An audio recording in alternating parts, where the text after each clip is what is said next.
this month-long art exhibit, Ugoy, which reminds us all to speak life to our own moms, nanay, mama, inay, whatever our term of endearment is for her. And children and adults are always drawn to go on a swing every time they see one.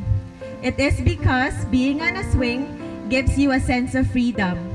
The artist's way of honoring our mothers and our motherland. And as it was stressed on the artist's statement, we are our homeland's mothers. To know and his testimony that he's been a Christian ever since.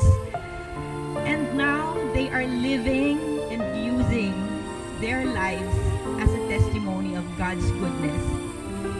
She's your first love, your first friend, and nothing on earth can ever separate you from each other.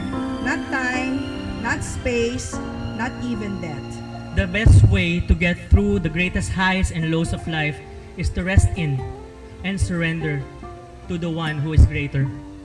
He doesn't just have an unconditional love for us, but he also has this intentional love for us.